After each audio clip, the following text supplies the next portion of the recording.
All right, at this point I have the cobra all put together and I went ahead and stuffed the tail. I recommend using hemostats for that. These are my 12-inch hemostats. I also have a 6-inch pair, which I like for some more detailed stuffing. For this video, I'm going to be using my hands to stuff the head as it's just easier with the camera where it is, but I do recommend using hemostats, especially to get down to this base in the tail. And again, there were 2 openings for stuffing. This bottom one I used to stuff the tail. This top one will help you reach the head easier. I recommend using your higher quality stuffing, at least for the head of this snake. It will help you kind of sculpt the nose and the cheeks and get that look. As you can see on this cobra, I don't already have the safety eyes in place. I wanted to show you how you could mark the eyes if you did not want to do the pre-markings, if you were worried that maybe the head shifted while you were sewing, or you just wanted to have a little more control over eye placement. So I took a little, maybe a golf ball size piece of stuffing and stuffed out this nose. I'm going to work back through the head, just taking little handfuls of stuffing.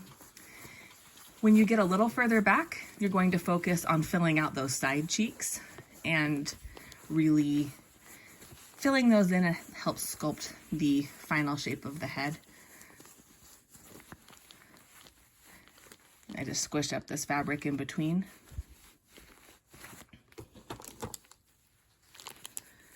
I'm now ready to start filling out those side cheeks using slightly bigger pieces of stuffing now that I'm filling some bigger spaces. Now the nose and front part of the face are filled. I'm just working my way up the snake through the nose.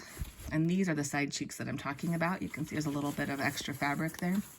You want to fill those in as that actually helps shape the head of the snake, gives it a nice curve. And we'll go do that on the other side as well. I'm only going to do an initial stuffing on this head because I'm actually going to take the stuffing back out and put safety eyes in. If you don't want to use safety eyes, you can also applique in place, and you just wait till the snake is fully stuffed to do that step. So either way is fine. I've also had people do embroidery, which is really neat. I don't have an embroidery machine, so I don't have tutorials or ideas for that, but it's definitely a cool look. Okay, so at this point you can see I fully stuffed the head. If you look at the bottom, those cheeks are nice and round, the nose is rounded, and I'm ready to figure out where I want the eye placement to be. I recommend on all of my snake patterns that you look kind of where the cheeks come to an end and start narrowing into the face. And I like putting my eyes just right in that kind of divot that you can feel with your finger, just right in there. I'm going to use a white gel pen so I can actually see it on this fabric, but I recommend on yours using a water erasable marker. And then on the same side, I'm looking for this divot where the nose starts to come into the face. And just about, I don't know, half an inch down on the snake. If you don't want the possibility of the safety eye going above this seam allowance, you might want to lower it a little bit, but I don't think it really matters either way. So now that I've made my eye placement, I'm going to take the stuffing back out, put the eyes in, restuff it, stuff down the body, and then ladder stitch up those openings. I really look forward to seeing your final snakes.